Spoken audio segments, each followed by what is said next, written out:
Olá, boa tarde a todos. Sejam bem-vindos ao nosso segundo webinar sobre Exposure Draft General Presentation and Disclosures, que faz parte de um projeto maior, que é de demonstrações financeiras primárias. Esse Exposure Draft ele foi emitido em dezembro de 2019 e está aberto para comentários até 30 de setembro de 2020. A gente acabou estendendo um pouco aí o prazo por conta da pandemia. Eu sou Tadeu Sendon, membro do IASB, e hoje estou acompanhado do meu colega Gustavo Olinda, também do IASB, membro da equipe técnica. Em nosso primeiro webinar, apresentamos uma visão geral das principais propostas do Exposure Draft. A gravação daquele webinar está disponível no site da Fundação. No webinar de hoje, nós vamos discutir em mais detalhes as propostas sobre subtotais e categorias na demonstração do resultado e as alterações propostas para a demonstração dos fluxos de caixa. E agora eu vou passar para o Gustavo continuar a nossa apresentação. Obrigado, Tadeu. Então, antes da gente começar, só queria fazer alguns lembretes. O Exposure Draft, seus documentos que eu acompanho, e os slides usados nesse webinar estão disponíveis para download no nosso site. Como sempre, a gente lembra que as opiniões expressas nesse webinar são as dos apresentadores, ou seja, as minhas e as do Tadeu, e não necessariamente as do IASB ou as da IFRS Foundation. Bom, gostaria de agradecer a todos por participarem do webinar de hoje, e especialmente aqueles que enviaram perguntas com antecedência. Nós convidamos todos vocês a enviar perguntas a qualquer momento durante esse webinar. Para fazer a pergunta, basta digitar lá na caixa de texto e clicar em Submit. Nós vamos tentar responder ao máximo de perguntas possível no final da apresentação. Bom, como a gente explicou no primeiro webinar, em que a gente apresentou um pouco uma introdução às propostas que estão no Exposure Draft, o objetivo desse projeto é o de melhorar a forma como as informações são comunicadas nas demonstrações financeiras, com foco nas informações incluídas na demonstração do resultado. O slide também mostra o timeline desse projeto. Atualmente a gente está no período de comentário, que termina em 30 de setembro, como o Tadeu mencionou. A gente espera começar as redeliberações no quarto trimestre desse ano, que é o momento em que a gente vai analisar os comentários recebidos no Exposure Draft.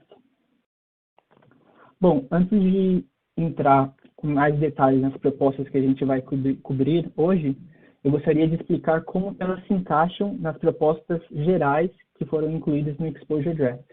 Então, cada uma dessas principais propostas responde a fortes mensagens de usuários que a IASB recebeu desde o início do projeto. E, em resposta a essas mensagens, o IASB está propondo 4 grupos principais de propostas, que são esses que vocês podem ver no slide. Bom, o primeiro grupo são aquelas propostas relacionadas a subtotais na demonstração do resultado. O segundo diz respeito aos requerimentos de desagregação de informação. O terceiro cobre medidas de desempenho da administração, também são conhecidas como non-GAAP atualmente. E a quarta diz respeito a melhorias específicas na demonstração dos fluxos de caixa. O webinar de hoje se concentrará nas propostas relacionadas a subtotais e naquelas melhorias sobre a demonstração dos fluxos de caixa. A gente vai explorar desagregação e medida de desempenho da administração em futuros webinars. Bom, com isso, acho que a gente pode passar para o tópico principal de hoje, que é o de subtotais na demonstração do resultado. Eu vou passar a apresentação de volta para o Tadeu, que vai explicar em mais detalhes quais os problemas que a gente está visando resolver com essas propostas. Obrigado, Gustavo. Hoje, o IAS-1 ele exige a apresentação das linhas de receita e lá embaixo o prejuízo, né? Mas entre essas duas linhas não tem previsão de qualquer subtotal específico, né? no IAS-1. Isso acaba levando a uma diversidade na apresentação e cálculo de subtotais. Então, se você pega várias empresas que publicam ou têm as suas demonstrações financeiras disponíveis no seu site, você começa a comparar a demonstração de resultado, você começa a perceber uma diferença entre elas justamente por isso, né? Você tem a definição da linha lá em cima, receita, a linha aqui embaixo, lucro ou prejuízo, e no meio do caminho aí vai depender de cada uma das empresas. E muitas vezes não tem consistência nem mesmo dentro do mesmo setor.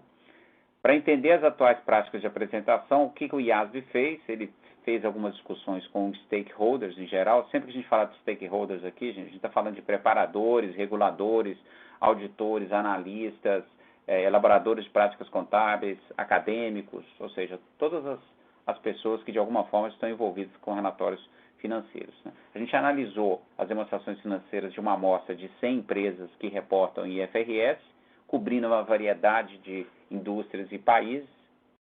E nessa demonstração do resultado, nós encontramos semelhanças, sem dúvida, na descrição dos subtotais apresentados, mas um alto grau de diversidade na forma com que esses subtotais são calculados.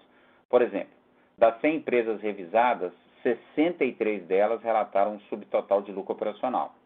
Mas o que a gente observou foi que, embora o título seja o mesmo, a descrição seja a mesma, né, pelo menos 9 diferentes definições a gente percebeu do que estava ali dentro do lucro operacional.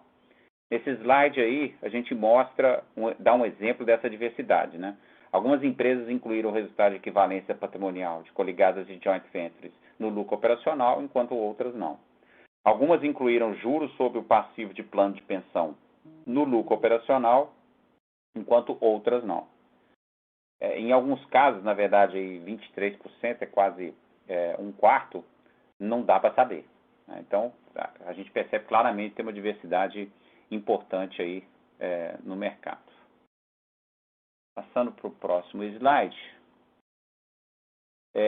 Agora que a gente entendeu um pouquinho desse problema que o IASB está tentando endereçar, por que o IASB está propondo, de novo, só para a gente lembrar do primeiro webinar aí, nós estamos falando de substituir o IAS 1 e emitir uma norma nova, né, o IFRS-X, né, e ele vai substituir a IAS 1.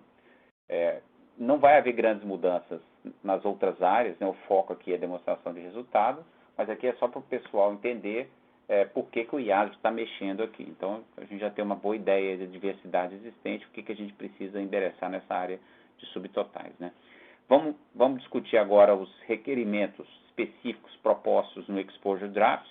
Para aqueles que assistiram o primeiro webinar, esse exemplo que vocês têm aí de demonstração de resultados, ele já é conhecido, né?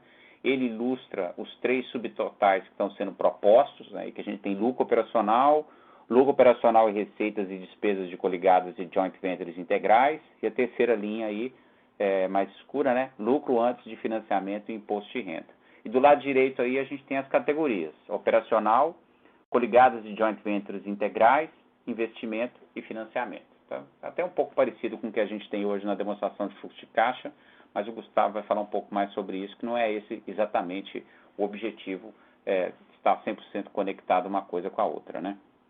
Bom, hoje nós iremos discutir em mais detalhes como que cada categoria é definida e os tipos de receitas e despesas que seriam classificadas em cada uma delas com base no Exposure Draft. Então vamos começar explicando como as propostas funcionariam para uma entidade não financeira, que a gente vai chamar de modelo geral. Em seguida, a gente fala um pouco mais como é que esse modelo seria adaptado, né, para empresas como bancos ou outras instituições financeiras. A gente discutiu no primeiro webinar que o lucro operacional é definido como uma categoria padrão, ou a gente usou até o termo default, ou a gente também poderia ter usado residual, né? Ela inclui receita e despesa que não estão incluídas nas demais categorias, né? Por isso, e para ficar mais fácil, né, a gente cobrir essas categorias, nesse exemplo, a gente vai explicar de baixo para cima, né? Então a gente vai começar falando da categoria de financiamento e do subtotal aí de lucros antes de financiamento, depois fala de investimento, coligados de joint ventures integrais, e depois, por último, a gente fala da operacional. Acho que assim vai ficar mais fácil, né? O Gustavo vai começar explicando para nós um pouquinho sobre essa categoria de financiamento e esse subtotal aí, lucro antes do financiamento e imposto de renda. Tá certo. Então, o objetivo desse subtotal é permitir que os usuários comparem o desempenho financeiro de empresas independentemente das suas decisões de financiamento. A categoria de financiamento, então, ajuda a atingir esse objetivo porque ela comunica informações sobre receitas e despesas de ativos e passivos relacionados com o financiamento de uma empresa. Bom, como a gente pode ver no slide, o IAS está propondo incluir 3 tipos principais de receitas e despesas na categoria de financiamento. Então, primeiro, a gente tem receitas e despesas de passivos decorrentes de atividade de financiamento. Segundo, a gente tem receitas e despesas de juros com outros passivos. E, por fim, as receitas e despesas de caixa e equivalentes de caixa. Bom, agora eu vou explicar um pouquinho mais o que cada um desses componentes inclui. Começando, talvez, pelo principal componente da categoria de financiamento, que é receitas e despesas de passivos decorrentes de atividades de financiamento. O IASB está propondo definir o termo atividade de financiamento. Essa definição, como vocês podem ver no slide, visa capturar o que é, na prática, simplesmente chamado de empréstimo. Bom, de acordo com essa definição, as atividades de financiamento são aquelas que envolvem a provisão de um recurso de uma empresa para outra por um período de tempo, com a expectativa de que o recurso será devolvido e o credor recompensado através de um encargo financeiro. Bom, alguns exemplos de passivos decorrentes das atividades de financiamento são empréstimos em geral, títulos de dívida ou outros financiamentos. Bom, também seriam incluídos nessa definição passivos de arrendamento, ou leasing, ou contas a pagar se elas forem negociadas em termos de crédito estendido. Bom, a principal despesa que a gente espera ser incluída nessa categoria é a despesa de juros, como vocês podem imaginar. No entanto, outros tipos de despesas, em alguns casos receitas ou ganhos, também podem ocorrer com esses tipos de passivos oriundos das atividades de financiamento. Então, por exemplo, se você tem um empréstimo que foi renegociado ou um passivo que é reavaliado recorrentemente ao valor justo, isso poderia resultar em um ganho ou perda, e esse ganho ou perda também seria classificado na categoria de financiamento de forma consistente. Vocês podem ter notado que até agora eu não mencionei passivos como planos de pensão ou provisões nessa primeira categoria. No entanto, esse tipo de passivo também geram despesas com juros que geralmente são descontados ao valor presente. Esses passivos seriam cobertos pelo segundo componente da categoria de financiamento, que são as receitas e despesas de juros com outros passivos, como vocês podem ver esse componente do meio no slide. Bom, existem opiniões divergentes sobre se as despesas de juros com outros passivos devem ser mesmo classificadas dentro da categoria de financiamento. Por exemplo, alguns acham que os juros sobre o passivo de planos de pensão de benefício definido fazem parte do custo de fornecer o benefício ao funcionário e, portanto, seria um custo operacional e, portanto, seria incluído dentro da categoria operacional.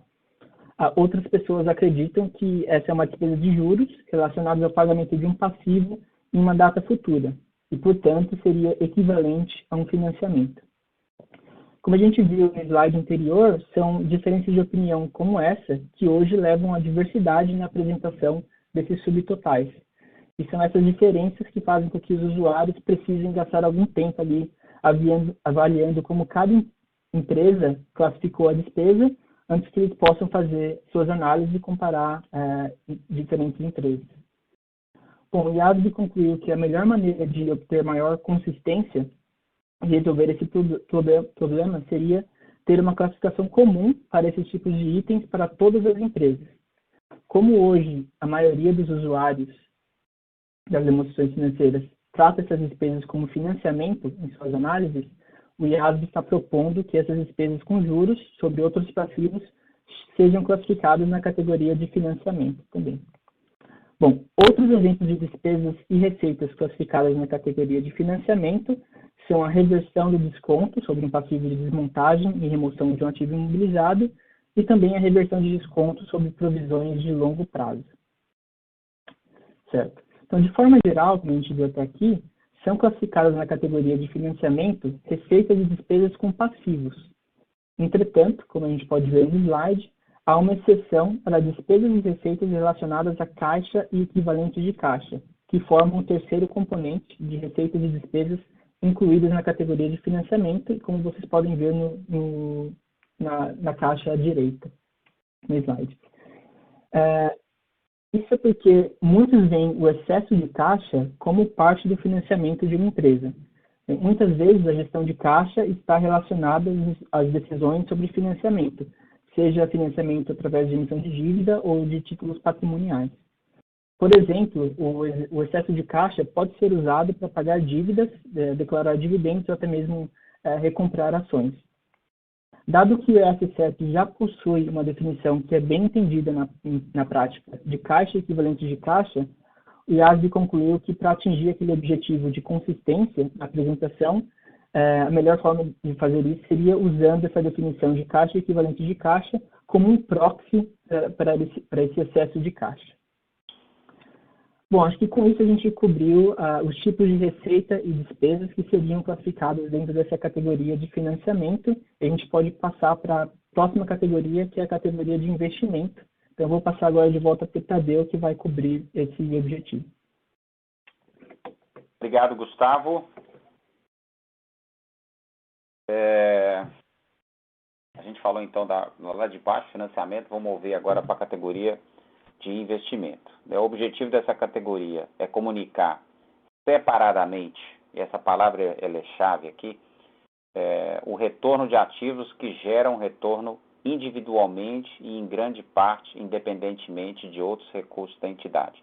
É essa que é a definição que a gente tem na proposta, ou seja, ativos que geram retornos individualmente e em grande parte independentemente de outros recursos da entidade. Então, você deixa esses ativos separados dos outros ativos da empresa. Então, os outros ativos da empresa estão dentro do contexto, vamos chamar assim, genericamente operacional, e esses não, esses rodam sozinhos, eles têm seus rendimentos ou suas performances ocorrendo de forma independente de qualquer outros ativos, né? E a razão dessa categoria em separado é justamente porque os usuários, os analistas, eles acabam analisando esses retornos separadamente. Assim como na categoria de financiamento, as definições são importantes e o principal item incluído na categoria de investimento são receitas e despesas com investimento definida pelo IASB. Então, que é justamente aquela definição que eu fiz, que são os ativos que geram retorno individualmente, em grande parte, independentemente de outros recursos da entidade, né? Então, vou começar a explicar a definição. Primeiro, importante observar que os investimentos são ativos. Esse é um ponto, parece bobagem, mas nós estamos falando de ativos e investimentos. Portanto, a definição vai capturar a receita proveniente de ativos financeiros, como investimentos ou títulos patrimoniais, ou ativos não financeiros, como propriedades de investimento, né? A segunda parte da definição é que os retornos são gerados individualmente e, em grande parte, independentemente de outros recursos. Então, primeira parte são ativos. Segunda parte, elas geram retornos que são gerados individualmente, em grande parte, independentemente de outros recursos. Isso quer dizer que essa definição exclui ativos que requerem interação com outros ativos e passivos de uma empresa para gerar um retorno. O exemplo mais clássico que a gente poderia usar é o ativo mobilizado, que ele precisa dos demais ativos juntos para poder gerar receita. Então, quando a gente fala de um título, de um bonde, de uma debênture, aí naturalmente a gente está falando de alguma coisa que gera receita, retorno independentemente, né? Da mesma forma, como a gente citou que o mobilizado está fora desse conceito, por serem grupo de ativos, uma unidade geradora de caixa ou um negócio constituído por múltiplos ativos também não atenderia essa definição de investimentos. Então, em termos de receita, essa categoria incluiria juros e investimentos como títulos, e aí bonds, debêntures, né? Dividendos sobre investimentos em ações, títulos patrimoniais, né? Desde que naturalmente a gente não esteja falando de associadas, joint ventures controladas, né? E renda de aluguel, arrendamento de uma propriedade para investimento. A gente falou, isso a gente está falando da parte de receita, mas também entraria nessa categoria a parte das despesas relacionadas com esses investimentos. E para a despesa, há dois pontos importantes a serem observados. O primeiro, as despesas com investimento incluem perdas, por exemplo, como resultado de impairment, venda, mudança no valor justo, quando essa for a base de mensuração, né? E o segundo, que o IASB também propõe incluir na categoria de investimento, são as chamadas despesas incrementais incorridas na geração de receitas e despesas de investimento. Essas são as despesas que a entidade não teria incorrido, esse que é o conceito incremental, se os investimentos que deram origem às receitas e despesas dos investimentos não tivessem sido feitos. Pode dar um exemplo? Posso. Taxa de administração em portfólio de investimentos, taxa de manutenção de propriedade para investimento. Então, se eu não tivesse o investimento, se eu não tivesse a propriedade para investimento, eu não teria incorrido nessas taxas. Então, essas são as chamadas despesas incrementais, elas também entram dentro dessa categoria, né? Bom, agora que cobrimos a categoria de investimento, vamos passar para a próxima categoria, investimentos em coligada e joint ventures integrais. No primeiro webinar, nós falamos um pouco sobre a distinção entre coligadas e joint ventures, integrais e não integrais, mas eu vou relembrar rapidamente as propostas do IASB. Então, de novo, a gente falou de financiamento, depois a gente falou da categoria de investimento, e agora nós vamos para a terceira categoria, que é de coligadas e joint ventures integrais. Ops, desculpa. São dois aqui mudando, né, Gustavo? Mas vai dar certo. Vamos lá. O IASB está propondo apresentar... Vou deixar só com você, viu, Gustavo? Você acha que você é melhor para pilotar esse trem aí, viu? Pode deixar. Obrigado. O IASB está propondo, porque naturalmente vocês devem imaginar que nós não estamos, apesar da foto que apareceu logo no início ali, nós não estamos no mesmo lugar no estúdio, né? A gente está cada um falando da sua casinha, locked down, né? Bom, o IASB está propondo apresentar separadamente os investimentos, os ganhos ou perdas e fluxos de caixa de coligadas e joint ventures contabilizados pelo método de equivalência patrimonial, entre aquelas que são consideradas integrais, né? E também vai acabar classificando dentro da categoria de investimento aquelas que são não integrais, né? A definição de integral e não integral é baseada na própria categoria de investimento, que nós acabamos de discutir aqui, né? Se a gente lembrar aqui, então, coligadas e joint ventures integrais são aquelas que não geram retorno individualmente, em grande parte, independente da entidade, né? Perdão, coligadas e joint ventures integral são aquelas que geram retorno individualmente, em grande parte. Coligadas e joint ventures integrais é aquelas que estão integradas, né? Fica mais fácil pensar assim, né? Então, elas geram retorno individualmente, em grande parte, dependente da entidade. E as não integrais são aquelas que geram retorno individualmente, em grande parte, independente da entidade. Isso mesmo. Na demonstração do resultado, então, as integrais são aquelas que estão integradas na entidade e as não integrais são aquelas que não estão integradas. Se a gente puder falar assim mais fácil, devia ter explicado assim que era mais fácil, né? Bom, na demonstração do resultado, as receitas e despesas de coligadas e joint ventures, elas são apresentadas em uma categoria fora do lucro operacional, mas logo em seguida tem um subtotal que combina essas receitas dessas joint ventures e coligadas integrais com o lucro operacional que está imediatamente acima, se a gente lembrar daquela demonstração do resultado, né? Eu quero esclarecer aqui que as receitas e despesas que surgem de coligadas e joint ventures não são apenas resultado de equivalência. O pessoal fala assim, ali é o resultado de equivalência que entra ali? Não. Nessa linha também vão incluir quaisquer perdas por impairment reconhecidas ou revertidas, quaisquer ganhos ou perdas que ocorram na alienação desses investimentos, inclusive se algum ganho ou perda foi reconhecido como resultado de um step acquisition, né, de uma aquisição em etapas. O IASB propõe fornecer orientações para ajudar as empresas a identificar quais de suas coligadas e joint ventures seriam integrais e quais seriam não integrais. Além das definições de coligadas e joint ventures integrais e não integrais, que estão sendo incluídas no IFRS 12, portanto não estaria nesse novo IFRS, mas seriam colocadas no IFRS 12 para ajudar a identificar aquelas que não geram retorno individualmente, em grande parte independentemente. O ED, o Exposure Draft, também vai explicar a análise que tem que ser feita em cima da existência de uma interdependência entre a empresa e uma coligada ou joint venture. Isso seria um indicador de que essas investidas são integrais. E aí o próprio IASB também propõe incluir exemplos de interdependência significativa, aí falaria integração de linha de negócio, relacionamento com fornecedor ou clientes, compartilhamento de marcas, são alguns exemplos para demonstrar que existe uma chamada interdependência significativa entre as entidades, né, a investida e a investidora. Antes da gente começar a discutir a categoria operacional, e aí o subtotal lá, lucro operacional, eu gostaria de reforçar que nenhuma alteração que está sendo proposta na apresentação aqui vai tocar imposto de renda à operação descontinuada. Então, tanto a linha de despesas de imposto de renda quanto a linha de operações descontinuadas, elas permanecem como estão, então não tem qualquer tipo de alteração nessas linhas, para garantir que essa proposta não afeta, além a apresentação dessas linhas, o que o IAS está propondo é, na verdade, chamar a despesa de imposto de renda, o imposto de renda e também as operações descontinuadas como de categoria. Então, ela seria, na verdade, a gente estaria falando de 6 categorias. Então, a gente falaria de operacional, coligadas e joint ventures integrais, falaria de investimento, falaria de financiamento, e ela tem mais 2 outras categorias, que é imposto de renda e operação descontinuada, para deixar claro que realmente nesse aspecto não tem qualquer alteração nessas categorias. Bom, então a gente já cobriu desde lá de baixo, né? Categoria de financiamento, investimento, coligados e joint ventures integrais. Confirmamos que imposto de renda e operação descontinuada permanecem inalteradas, inclusive são consideradas como categoria, né? E agora eu vou pedir o Gustavo para explicar um pouquinho a categoria operacional para nós. Claro. Então, como o Tadeu mencionou, a categoria operacional é definida como uma categoria padrão ou ainda categoria residual. Ou seja, ela compreende todas as receitas e despesas que não se classificam em nenhuma das outras categorias que a gente discutiu até aqui.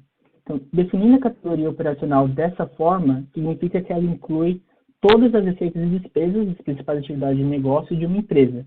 Claro que excluindo seu financiamento e investimentos em coligados de divisas integrais. Além disso, ela vai incluir qualquer outra receita e despesa que surja das atividades de negócio de uma empresa. E IASB, quando estava deliberando sobre suas propostas, ele considerou definir lucro operacional de forma direta. No entanto, ele acabou decidindo definir a categoria operacional e, consequentemente, aquele subtotal de lucro operacional indiretamente, como a gente apresentou no slide. Dessa forma, essa definição funciona para modelos de negócio diversos e resulta em menos discussão ali sobre o que atenderia ou não a definição. Portanto, o IASB acredita que essa proposta vai resultar em mais consistência na aplicação, fazendo com que o lucro operacional que as empresas divulguem sejam mais comparáveis. Bom, além disso, definir a categoria operacional como uma categoria padrão é consistente com a visão de que receitas e despesas geralmente são incorridas na condução das atividades de negócio de uma empresa.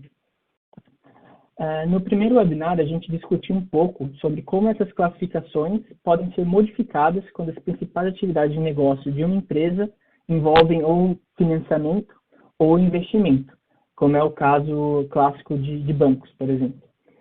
Então, agora eu vou explicar para vocês mais ou menos como que as propostas funcionariam para esse tipo de entidade.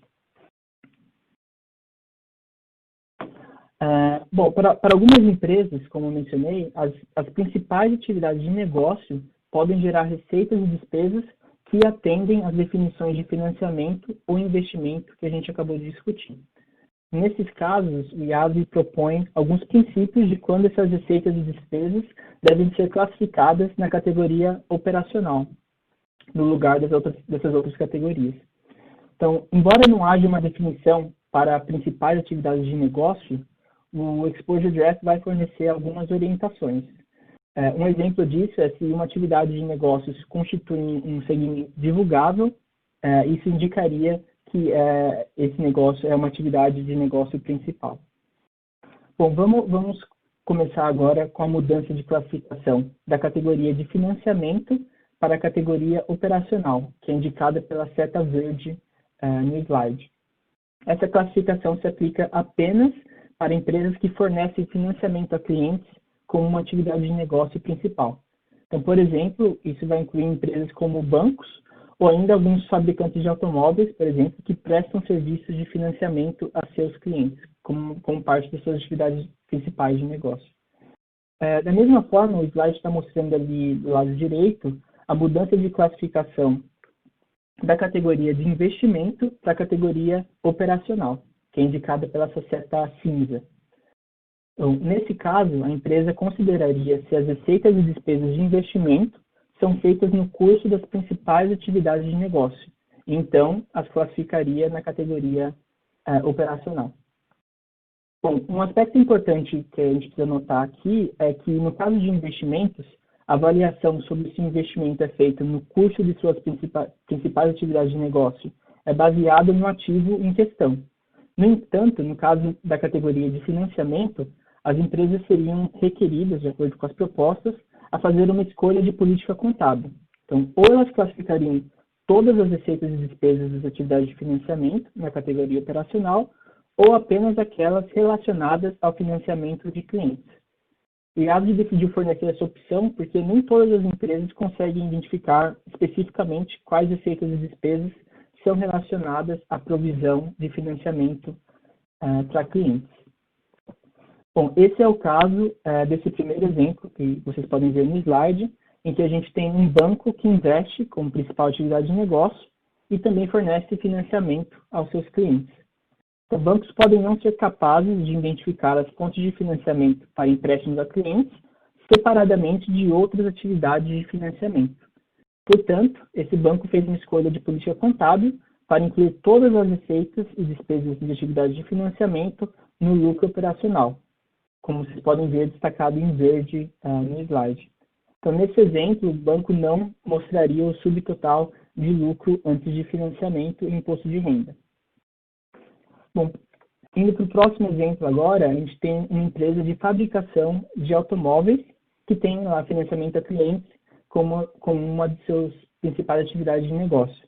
Então, essa empresa, nesse caso, ela optou pela política de incluir na categoria operacional apenas as despesas de financiamento relacionadas à provisão de financiamento a clientes. Isso permite essa empresa mostrar a receita líquida de juros desse negócio como um subtotal dentro da categoria operacional. As receitas e despesas relacionadas ao financiamento de seus negócios de manufatura permaneceriam na categoria de financiamento. Então, essa divisão das despesas de financiamento pode ser observada nesses dois itens destacados em verde no slide. Então, vale lembrar que nesses dois exemplos a gente assumiu, para simplificar, que não há passivos significativos de plano de pensão de benefício definido. Qualquer juros desses outros passivos permanecem na categoria de financiamento para todas as empresas. Certo? Então, com isso a gente cobriu o lucro operacional e como o lucro operacional é modificado nessas situações. Então, eu vou passar de volta para o Tadeu, que vai cobrir alguns outros aspectos das propostas do Exposure Draft. Obrigado, Gustavo. Por alguma razão aqui eu estou... Bom, aí, beleza. Obrigado. Eu vou falar um pouquinho sobre alguns tipos específicos de receitas e despesas que podem ser classificadas em todas essas categorias. Então, ou seja, a gente falou aqui quais são as receitas e despesas que entram nas 4 categorias que a gente mencionou aí, além de imposto de renda e operação descontinuada, né? Mas a gente tem alguns itens de receitas e despesas que, na verdade, podem ser classificados em todas essas categorias, a depender da natureza e do relacionamento dela, né? E, basicamente, eu estou falando de diferenças cambiais e ganhos e perdas com derivativos. Então, vou começar falando de diferenças cambiais. Existem 2 desafios em relação à classificação de diferença cambial. Primeiro, é que elas podem surgir em tipos diferentes de ativos, passivos, receitas ou despesas. Isso significa dizer que ela pode atender às definições de qualquer uma das categorias, né? Então, quando a gente olha, por exemplo, para o empréstimo, a gente pensa na categoria de financiamento. Mas quando a gente olha com contas a receber, a gente pensa na categoria operacional. E aí? A variação cambial ela tem que seguir, ela tem que acompanhar, né? O acessório acompanha o principal, né? Ele tem que acompanhar a classificação do ativo, do passivo que lhe deu origem. Então, significa dizer que eu vou ter variação cambial classificada em diferentes categorias, né? Sim, a realidade é essa, né? Como eu falei, a gente tem 2 desafios, né? O primeiro é que ela pode surgir de diferentes ativos e passivos, e o segundo é que as entidades tendem, esse é um pouco mais complicado, a gerenciar os riscos cambiais com derivativos ou com outros ativos e passivos. E aí, muitas vezes, fica um pouco confuso qual que seria a melhor forma de lidar com essa chamada posição combinada, né? Eu vou falar do primeiro desafio, que é o fato de surgir diferentes ativos e passivos, para a gente dar clareza sobre onde que essas receitas e despesas, ou ganhos e perdas cambiais, né, devem ser classificadas. O que o IASB está propondo é que essas diferenças cambiais sejam classificadas na mesma categoria que as receitas e despesas dos itens que deram origem as diferenças cambiais estão sendo reconhecidas. Então, contas a receber, a variação, se tiver um contas a receber em moeda estrangeira, em tese ele vai dentro do operacional. Se eu tiver um empréstimo em moeda estrangeira, em tese ele vai dentro do financeiro, desde que estejam os valores relacionados com essas contas classificados ali, né? Então, se a gente olhar na tabela aí no slide, as diferenças de câmbio e itens que dão origem a receitas e despesas classificadas em financiamento também seriam classificadas em financiamento. Aquelas que são de investimento e assim por diante, né? Então, tem uma certa lógica sobre aonde que eu vou colocar a variação cambial. Acho que fica mais fácil a gente pensar o seguinte: quer dizer que eu posso ter variação cambial em todas as categorias? A resposta é sim. Então, falando do segundo desafio, que esse que é um pouco mais difícil, que é o tal do gerenciamento de risco cambial, ele acaba sendo um pouco mais complicado porque ele lida com dois aspectos relacionados, tanto derivativo quanto hedge, os quais a gente pode aplicar mais do que apenas para riscos cambiais. Ele pode envolver outros riscos e esses riscos podem estar interrelacionados com variação cambial ou não, né? Obrigado, Gustavo. Para lidar com as várias possibilidades, o que está sendo proposto no Exposure Draft é o que está resumido nessa tabela, né? Eu sei que ela parece um pouquinho complicada, mas assim como o slide anterior, tem uma lógica que, uma vez que a gente entende, fica bem mais fácil, né? Seguindo o mesmo princípio das diferenças cambiais, as receitas e despesas com derivativos, elas acabam sendo classificadas na mesma categoria afetada pelo risco que se pretende gerenciar.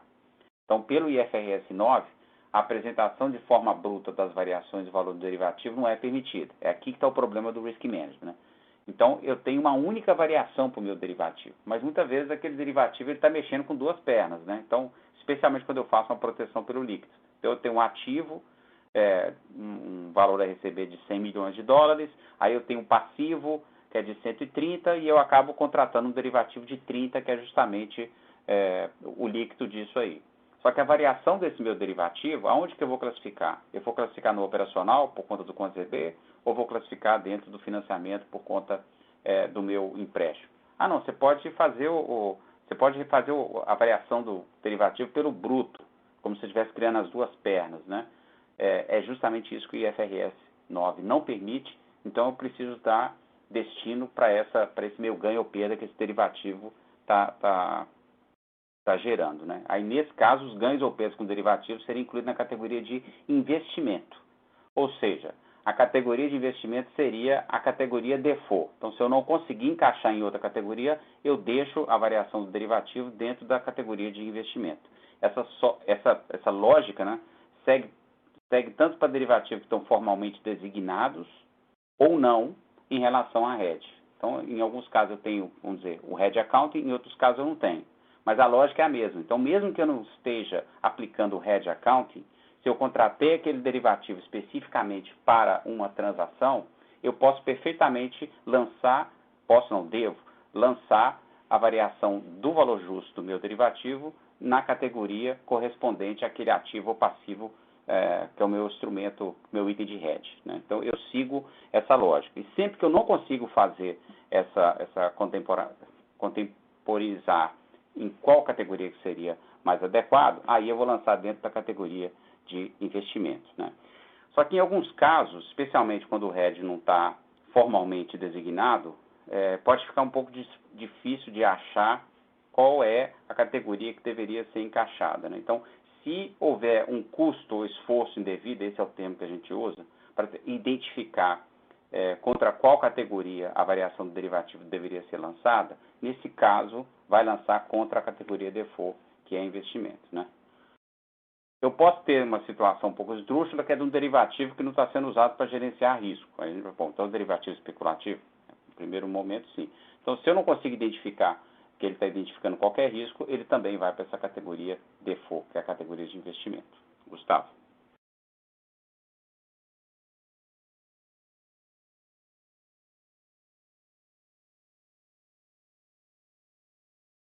Gustavo? Desculpa, tinha esquecido de tirar o mute aqui. Bom, então, obrigado, Tadeu. Com isso, a gente chega no nosso último tópico de hoje, que é a respeito da demonstração dos fluxos de caixa. Como o escopo do projeto era apenas fazer algumas melhorias pontuais, as propostas aqui são relativamente simples. Bom, o objetivo das propostas é obter maior comparabilidade e, com isso, e para atingir esse objetivo, eliminar algumas das opções de apresentação que são atualmente disponíveis no IES-7 e que levam à diversidade na prática. Bom, a primeira mudança proposta é exigir um ponto de partida único para a reconciliação de fluxos de caixa operacionais quando esses são apresentados pelo método indireto. O ponto de partida proposto é o lucro operacional. A outra mudança proposta é eliminar a opção de classificação de juros e dividendos como fluxo de caixa operacional ou fluxo de caixa de investimento ou financiamento. Então, novamente, o objetivo aqui é eliminar a diversidade que surge dessas opções. O IAD propõe que, para a maioria das empresas, os juros e dividendos pagos serão classificados como fluxo de caixa de financiamento e os juros e dividendos recebidos serão classificados como fluxo de caixa de investimento, como vocês podem observar na tabela aí do slide. Então, para as empresas que possuem receitas e despesas de investimento ou de financiamento para clientes como uma de suas principais atividades de negócio, essas propostas seriam adaptadas de maneira semelhante ao que eu cobri anteriormente em relação à demonstração do resultado. Bom, esse slide mostra um exemplo de uma demonstração dos fluxos de caixa para uma empresa que aplica o modelo geral, em geral, aquelas empresas não financeiras. Vocês podem ver que os rótulos das três atividades na demonstração dos fluxos de caixa são iguais aos das três categorias na demonstração do resultado. Como o Tadeu mencionou anteriormente, é importante observar que o IAD não está buscando um alinhamento entre essas categorias nessas duas diferentes demonstrações. Então, por exemplo, a categoria de investimento tem um objetivo diferente nessas duas demonstrações. Na demonstração do resultado, como a gente conversou anteriormente, a categoria de investimento visa capturar o resultado de investimentos independentes, de forma simplificada. No entanto, na demonstração dos fluxos de caixa, a categoria de investimento visa capturar fluxos de caixa em ativos de longo prazo que irão gerar retornos futuros. Então, acho que um exemplo aqui seria os fluxos de caixa de aquisição e alienação de um ativo imobilizado que seriam incluídos na categoria de investimento para fins da demonstração dos fluxos de caixa, mas cuja depreciação seria incluída na categoria operacional na demonstração do resultado.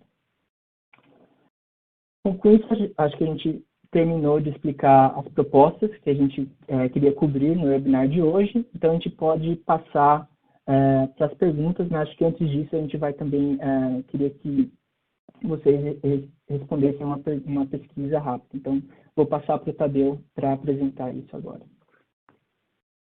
Obrigado, Gustavo, e obrigado a todos que participaram e por enviar suas perguntas. A gente vai começar daqui a pouco a responder as perguntas aqui, são várias aqui. A gente tem algumas interessantes, outras operacionais aqui a gente já responde rapidinho.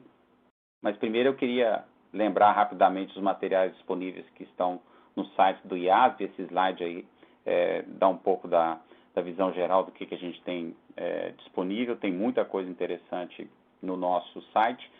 Algumas pessoas perguntaram se essa apresentação estará disponível. Na verdade, já está no site do IASB disponível, né? Quando você clica lá na primeira página, uma das abinhas que tem lá na News, né, ali, é justamente sobre os webinars, é a segunda tab, eu acho.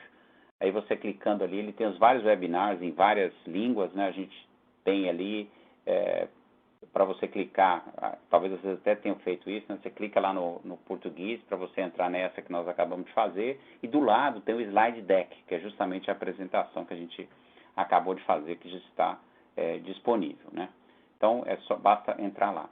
Antes da gente começar a falar das questões, eu ia pedir uma gentileza para vocês, se vocês podem, por favor, investir um tempinho para responder aí essas perguntas, né? Qual é o seu background, né? As opções são de preparadores, usuários, organização contábil, empresa de auditoria, regulador. Se vocês puderem, por gentileza, responder. Para nós aqui é interessante a gente ter uma ideia do público que está participando. A segunda é se, na sua opinião, quais são dos subtotais propostos, aqueles que forneceriam informações úteis aos usuários das demonstrações financeiras, né? Seleciona aqueles que você entender que são os mais aplicáveis, né? Você acha que a distinção proposta entre coligadas de joint ventures integrais e não integrais forneceria informações úteis aos usuários das demonstrações financeiras, as pessoas que estão lendo as demonstrações financeiras? E você planeja enviar uma carta de comentário sobre esse exposure draft, né? Ou seja, que a gente tem um prazo aí até 30 de setembro. Então, se vocês puderem, por favor, responder essas perguntas aí, acaba nos ajudando aí a entender um pouco do background. Muito bem. Eu vou começar. Gustavo, deixa que eu leia as perguntas, porque por alguma razão aqui, a tab de assign não está funcionando, então eu vou lendo a pergunta aqui e vou repassando. Eu respondo, eu repasso para você. Tudo bem? Beleza. Acho que fica mais fácil assim. Vou começar a primeira delas aqui. Eu já respondi, na verdade, quando eu fiz o slide anterior, porque algumas pessoas perguntaram se poderia baixar a apresentação. Eu já respondi que sim, está disponível no site nosso. E também o próprio webinar, ele é gravado e estará disponível em breve nessa mesma página aí, né? Muito bem. A primeira pergunta aqui, na verdade são duas, né? Os dividendos deverão ser segregados entre os originados nas coligadas e joint ventures integrais e não integrais, ou poderão ficar numa linha só? Adicionalmente, então tem que classificar, os dividendos também ficam separados, né? Adicionalmente, não há requerimento para sua apresentação separada. Nesse caso, podemos agregá-la em outra linha? Por exemplo, receita de juros, rendimentos e dividendos, caso o montante separado não seja significativo? Tá bom.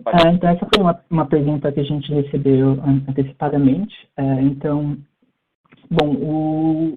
Nesse sentido, o que a gente nota é que, primeiro, para começar a responder a pergunta, a gente nota que dividendos de joint ventures e coligadas só são reconhecidos se os investimentos em si não forem contabilizados pelo método de equivalência patrimonial. Porque, nesse caso, eles seriam deduzidos do custo do valor do investimento, né? Mas você pode ter algum desses investimentos, em alguns casos, sendo mensurados ao valor justo, por exemplo. Então, a resposta para a pergunta é: quando o método de equivalência patrimonial não é aplicado, a receita de dividendos recebidos seria classificada na categoria de investimento ou na categoria operacional também, se os investimentos forem feitos no curso das principais atividades de negócio da empresa. Acho que como foi mencionado na pergunta também, não existe um requerimento específico para apresentar receita de dividendos separadamente na demonstração de resultado. Então, a empresa teria que avaliar ali, junto com os outros requerimentos, inclusive aqueles relacionados à agregação de informação, como que ela ia apresentar, se ela precisa apresentar separadamente ou não. E acho que até tem um link interessante agora também, porque a gente vai cobrir a agregação de informações no próximo webinar. Então, para mais respostas sobre perguntas como essa em relação à agregação, vocês podem conferir o nosso próximo webinar, a gente vai cobrir essas propostas em mais detalhes. Muito obrigado, Gustavo. Tem uma pergunta aqui sobre interessante colocar uma segregação do IR para cada uma das categorias, né? Por exemplo, o IR que diz respeito a lucro operacional e lucro operacional, IR sobre o resultado de investimento, IR sobre o resultado financeiro, se seria possível fazer isso dentro das categorias. Na verdade, não é, e uma das coisas que a gente até mencionou foi justamente que a parte de imposto de renda, essa não está sendo discutida. Para falar a verdade, alguns países, especialmente da Commonwealth aqui, a Inglaterra e algumas dos outros países que acabam tendo uma ligação forte com o Reino Unido, elas tinham o hábito de reconhecer a equivalência antes do imposto de renda na linha de equivalência e o imposto de renda da investida na linha de imposto de renda da própria empresa, né? Então, acaba sendo 2 pesos, 2 medidas, não uma parte fica ali. Então, não é nem uma consolidação geral e e nem uma consolidação em uma linha, que é o caso que a gente considera a equivalência. Então, aqui, para o caso do imposto de renda, é a mesma coisa. Muitas vezes a gente nem consegue apurar o imposto de renda, senão ter o resultado líquido. Aliás, essa é a definição de imposto de renda. Então, essa não seria possível. Deixa eu só ler mais uma para mim aqui, Gustavo. Grandes grupos varejistas que financiam seus clientes por meio de parcelamentos e crediários também teriam que classificar receita de financiamento no grupo operacional? Sim. Se essa for considerada uma principal atividade, a gente sabe que tem algumas empresas no setor de varejo que têm essa parte de financiamento de cliente muito forte, sim, essa receita passa a ser classificada dentro do grupo operacional, né? Deixa eu só pegar aqui o Gustavo. Aqui. Seria permitido apresentar apenas alguns dos subtotais discutidos, desde que todas as informações para calcular esses subtotais estejam disponíveis nos itens de linha da demonstração do resultado? Você responde. Bom, então, os subtotais que a gente cobriu hoje são subtotais obrigatórios, então as empresas devem apresentar esses subtotais, mesmo que seja possível calcular o subtotal usando alguns outros itens de linha já apresentados na demonstração do resultado. Então, o objetivo dessa proposta é que todas as empresas vão lá divulgar esse subtotal, então fica muito mais fácil para os investidores compararem, né, e como tem as normas por trás e orientação, vai ser muito mais provável que esses subtotais vão ser preparados de forma consistente, então eles serão muito mais comparáveis. Então, a resposta é sim, são obrigatórios. É claro que, como o próprio Exposure Draft esclarece, se uma empresa fazer uma avaliação e concluir que não existe nenhuma coligada ou joint venture integral, não precisaria apresentar aquele subtotal de lucro operacional e receita e despesas de coligadas e JVs integrais. Muito bom. Tem uma pergunta. Variação do derivativo deveria ser operacional se não tiver fim especulativo? O hedge deveria ser usado para proteção? Ou seja, de uma maneira geral, se a categoria default do derivativo não deveria ser operacional? Acho que é essa a pergunta. Em geral, o derivativo está relacionado com o instrumento financeiro, né? Então, se eu conseguir fazer a correlação dele com o item que tem suas receitas e despesas lançadas contra a categoria operacional, vai ser lançado contra a operacional. Se não, de novo, é um instrumento financeiro derivativo. Então, por conta disso, a categoria default acaba sendo a categoria de investimento. Tem um pouco a ver. Tem um pouco de arbitrariedade por trás disso? Tem, mas hoje a gente já tem isso, né? Tem muita gente que simplesmente lança a variação do valor justo do derivativo sempre contra a linha de resultado financeiro, né? Ainda que, por exemplo, ele tenha feito o hedge da receita, né? Ainda assim ele lança lá embaixo no resultado financeiro. Então a gente já tem de alguma forma, o financeiro hoje seria o default, o que a gente está propondo aqui que faz para nós mais sentido, porque o financeiro aqui é de financiamento, né? É lançar contra a categoria de investimento, né? Mais uma aqui para eu pegar rapidinho aqui, Gustavo. Alguma chance de melhor alinhar categorias entre demonstração do resultado e demonstração do fluxo de caixa? Na verdade, já tem algum alinhamento, né? O próprio Gustavo falou um pouco sobre isso, do fluxo de caixa, mas a demonstração de resultado ela tem um objetivo um pouco distinto do fluxo de caixa. A gente até comentou isso no primeiro webinar, né? Na verdade, quando eu falo do ativo fixo, do ponto de vista de fluxo de caixa, quando eu compro um ativo fixo, quando eu vendo um ativo fixo, eu estou dentro daquele conceito de investimento. Mas quando eu olho para a minha demonstração de resultado, o ativo fixo gera depreciação, isso está dentro da minha operação. Então, é que o objetivo das duas demonstrações financeiras são distintas, mas aonde pode ser alinhado, a gente entende que o que está sendo proposto agora está buscando, sim, um alinhamento, né? Tem uma outra, Gustavo, essa aqui, se você puder responder. Temos outra pergunta aqui.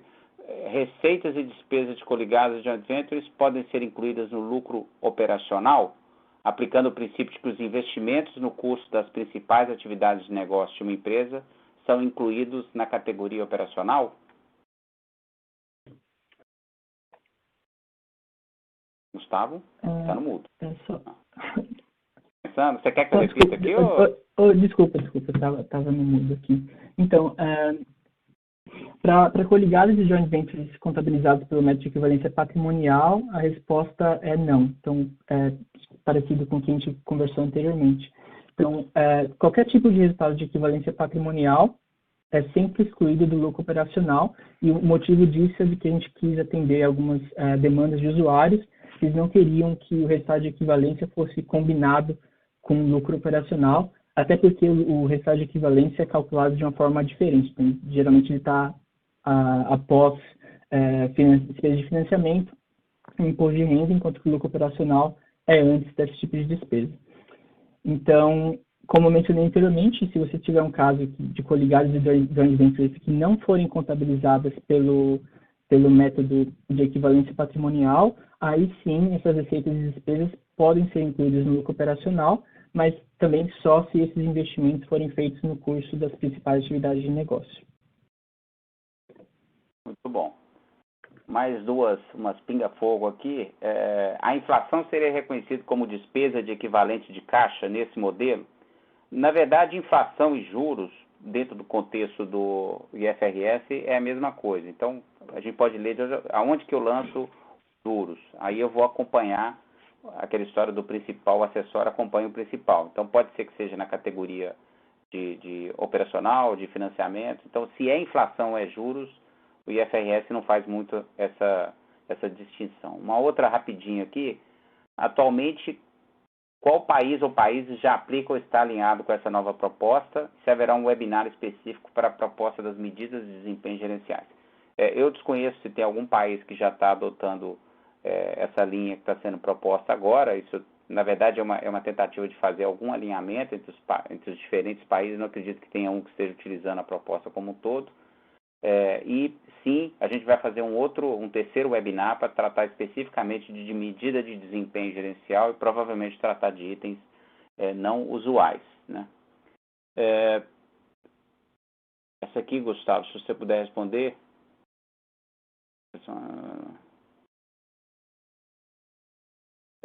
Essa pergunta, apresentação de subtotais. Desculpa, vou simplificar aqui. Como que o conceito de materialidade interage com essas propostas de subtotais? Essa que é a pergunta.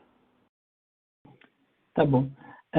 Bom, essa é uma pergunta que a gente já recebe com certa frequência, que algumas pessoas preocupadas de que às vezes eles têm alguma coisa que é imaterial, e eles estão meio que preocupados se eles teriam que mudar a estrutura de apresentação da emoção do resultado por conta de uma coisa que não é material.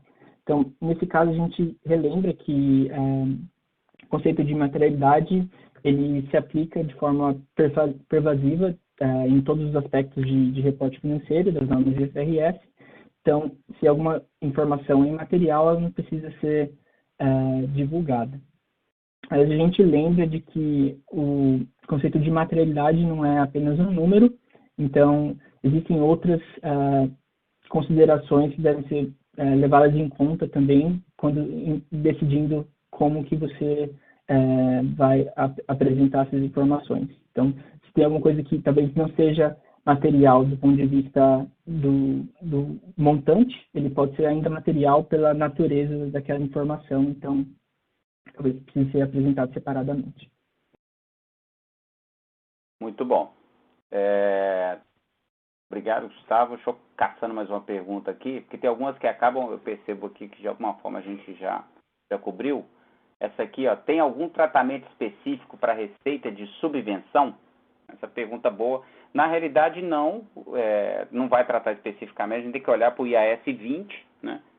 Hoje, a gente tem, pelo menos a minha experiência, a classificação dessas subvenções governamentais acabam entrando na linha do custo que a subvenção visa contrapor. Em alguns casos, quando não tem uma clara correlação ou está distribuída, acaba entrando lá na linha de outras receitas e despesas operacionais. O Exposure Draft não entra nessa discussão. Eu acredito que, na verdade, a classificação, grande parte das subvenções vão acabar ficando mesmo na categoria operacional, mas eu não consigo imaginar uma na categoria de investimento, mas eu consigo, por exemplo, imaginar na categoria de financiamento, né? Se é uma subvenção que está relacionada com uma redução da taxa de juros de um empréstimo, acho que tem algum espaço para classificar, por exemplo, na categoria de financiamento. Mas não, a proposta não entra nessa discussão. Deixa eu pegar um para você aqui, Gustavo.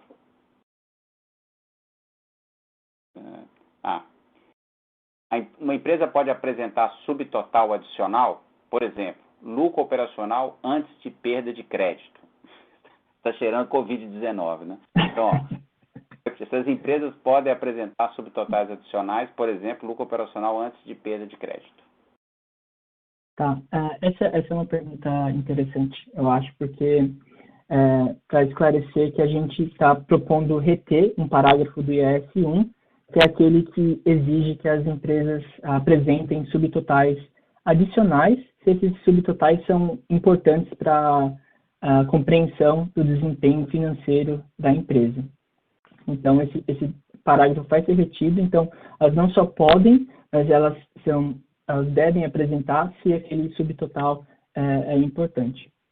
No entanto, a gente lembra que esse subtotal ele tem que se encaixar na estrutura da demonstração dos resultados. Então, agora, como a gente tem uma demonstração do resultado que é mais estruturada, você tem as categorias sendo apresentadas separadamente, esse subtotal vai ter que se encaixar ali dentro dessa estrutura que vai ser requerida pela nova norma. Acho que é importante lembrar também que a forma como você apresenta despesas também pode ter alguma aplicação aqui, porque se você quer, por exemplo, apresentar um subtotal de EBITDA, você só seria capaz de fazer isso se você apresentar as suas despesas por natureza. Se você apresenta por função, isso não seria possível. E talvez só para finalizar, umas considerações importantes também é que esses subtotais eles têm que ser compostos de valores que são reconhecidos e mensurados de acordo com o IFRS, então não pode ser uma coisa inventada. Eles precisam ser rotulados claramente, então a descrição tem que fazer sentido. Eles precisam ser apresentados de forma consistente ao longo do tempo, então não é só em um exercício ou em outro, são a apresentação consistente. E, por fim, eles não podem ter mais destaque do que subtotais que são exigidos pelo IFRS, como esses que a gente cobriu no webinar de hoje. Muito obrigado, Gustavo. Até um pouco alinhado com o que você discutiu aí. Alguém perguntou assim, em linhas gerais da demonstração do resultado não haveria mais a distinção entre custo, despesa administrativa e despesa comercial? Só lembrando aqui, gente, que a demonstração do resultado continua tendo que ser apresentada ou por função ou por natureza. Tem alguns requisitos que estão sendo colocados aí para poder, deixa de ser exatamente uma opção e acaba tendo que seguir alguns princípios. Essa, inclusive, é uma parte que a gente precisa obter comentários dos diversos países, porque a gente sabe que alguns países existe a previsão, muitas vezes localmente, em lei ou nos dispositivos locais, do uso de uma ou de outra forma. Às vezes a gente não fica acompanhando muito outros países, mas tem países, eu acho que a América Latina em geral, por exemplo, utiliza bastante a apresentação por função. Os Estados Unidos e alguns países da Europa, ele tem bastante empresas utilizando a apresentação. A Alemanha, por exemplo, a apresentação por natureza. Então, quando a gente está apresentando por função, isso aqui que a pessoa perguntou, né?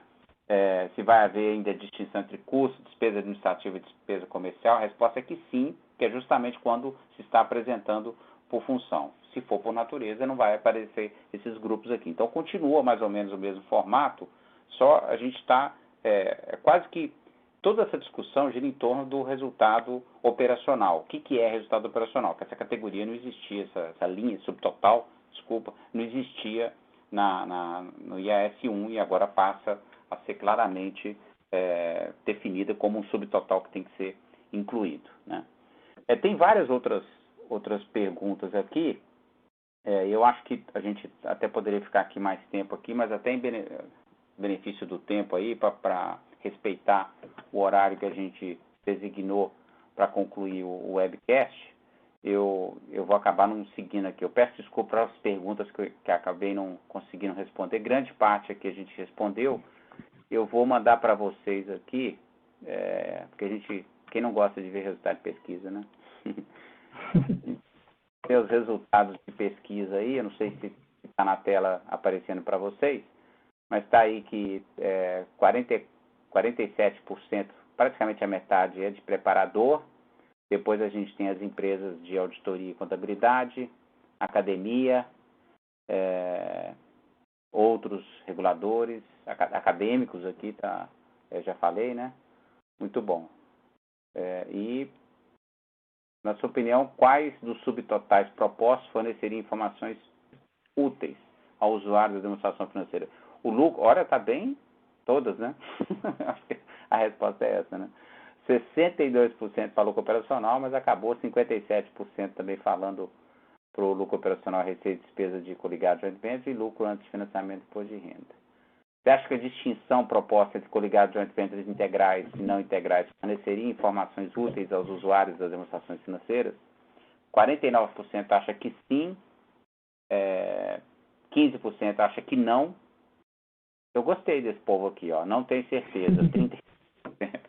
Que realmente essa demanda ela veio de um público específico, que é o usuário. Ele faz essa distinção clara desse tipo de investimento, de investida. Você acha que as orientações propostas sobre como classificar receitas e despesas em categorias é suficiente clara para ser aplicada de forma consistente? E aí tem todas as categorias são claras, 46%. Categoria de coligadas e joint ventures integrais não é clara. Muito bom esse feedback aqui, é uma coisa que eu acho que a gente precisa trabalhar mesmo. 39%, talvez tentar melhorar, dar um pouco mais de exemplo, mas vai ter um pouco de julgamento aí sim. Mas tem alguns indicadores, né? E depois categoria de investimento não é clara e categoria operacional não é clara. Até me surpreendeu a categoria de investimento não ser clara, porque quando a gente começa a navegar entre setores que misturam a parte é o caso do varejo em alguns países, né, que acabam vendendo e também financiando seus clientes, nem sempre é fácil fazer essa distinção. E você planeja enviar uma carta ou comentário? Ainda não decidi, então, por favor, decida por enviar. Quanto mais feedback a gente conseguir receber dos países de língua portuguesa, eu acho que é interessante a gente poder influenciar esse processo aí. E 30% diz que não, né? Eu espero que pelo menos esse percentual que diz que não, que ele consiga contribuir com aqueles que vão responder. E 20% já está dizendo que vão responder. Muito bom. É isso aí, gente. Eu agradeço a participação de todos. Eu peço desculpas, a gente acabou passando um pouquinho no tempo aí. E a gente se encontra no próximo webinar, que a gente vai falar sobre medidas de desempenho da administração e itens não usuais. Muito obrigado a todos. Obrigado. Tchau, tchau.